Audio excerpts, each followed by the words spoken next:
Jarvis, dog, October 1999 in Moscow, Tennessee. This is my what did the NWTA mean to me video, and I'm here April 1st at a public park. I brought a sandwich and had my lunch out here, try to break out of my coronavirus isolation a little bit. And it's a beautiful day, and spring is here in Tennessee. It's a great opportunity for me to share to you, Rich and Bill, my gratitude for what you helped create. My training followed after a period of my life where I had hit sort of another rock bottom, and I really needed a deep grounding and growth on many levels. And I found the NWTA as just really random chance that I found such a thing. I was scared, terrified for months in advance. I registered in the summer, and my training was in October. So I had a lot of time to catastrophize about what the experience would be like. And it was enormously powerful on many levels for me. I found a place inside of me that I didn't know existed before. I had a strength and a resilience that I wasn't as aware of up until that point, that I could trust myself going into an experience of the unknown like that and know that I was going to be okay. And I also learned that there are men in the world who are safe and who can be trusted, and that I am one of those men, and that through the NWTA and my participation with the community and staffing many other trainings afterwards, I came to identify and connect with a sense of community and connection, a family of choice, a brotherhood that I didn't really know was possible in the world. So the NWTA meant a new way of appreciating life to me, and I hope to continue being a part of carrying that opportunity forward for countless other men in the future. So thank you both for helping to create something that has lasted these 35 years, and I'm certain will continue to last on for many years to come. Thank you very much. So I've kept on here a little bit. Specifically for you, Rich, I wanted to share a couple of memories. When I approached the idea of doing these videos to Boise, I did so because my mom's 80th birthday was this past November, and my niece had the idea that we should all make videos. And I did, and I made sort of these funny little lighthearted videos with me and my dog and my cat, and other people did memory videos, and I was like, I missed the boat. I have a couple of memories in particular of you, Rich. I really haven't spent nearly as much time with Bill, so I make this more about memories of my encounters with you. One of the first was you had been on the leader team for a training in Memphis, and Mike Kennard was the full leader, but he got ill, so you stepped in as full leader.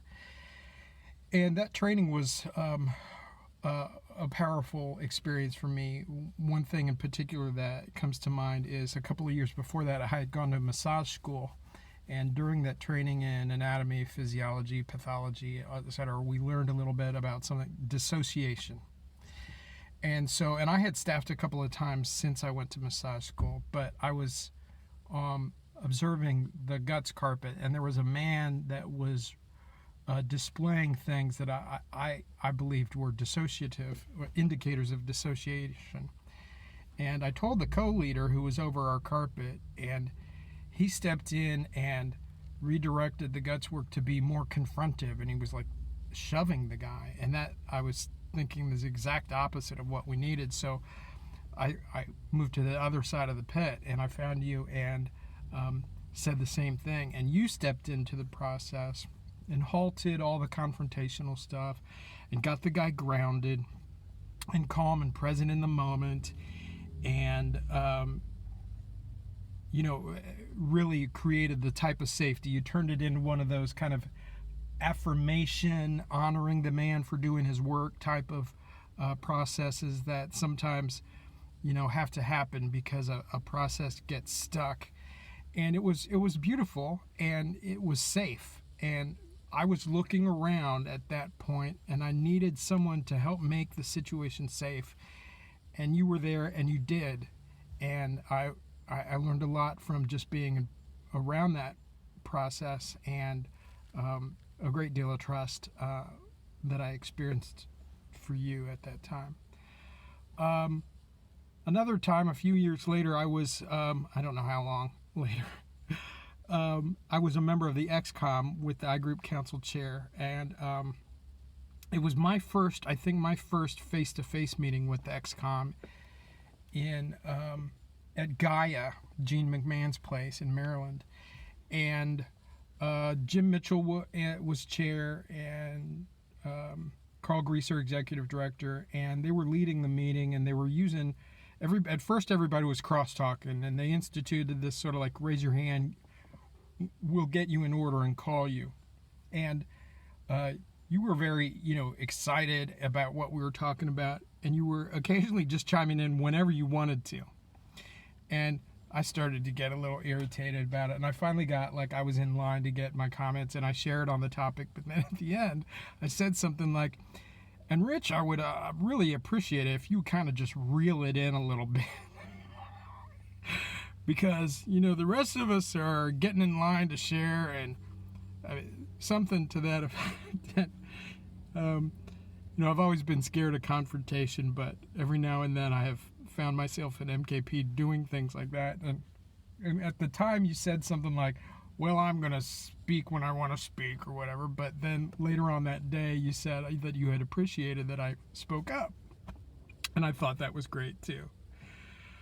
A lot of other experiences, but one last one in particular in detail is that Chicago did a couple of NWTAs that they were for initiated men. And they called it NWTA 2 or re-initiation. And I staffed the first one of those, and you attended as a participant, as an initiate.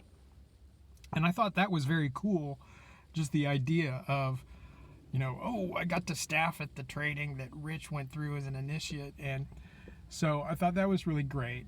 But that on Sunday during the feast, the leaders asked you to step up and talk a little bit, and you did, and you told us a little bit about the early trainings, in particular how it worked there at the camp, Hema Woods, and you said this was the wall, and I would stand right here, and we would, and you also talked, and that room that's off limits down the hall, that pool, that was where the game was, and you talked about the game no longer being a part of the NWTA, and but just it was a really neat kind of cultural vibe to have some history of the early days for those of us that weren't there then.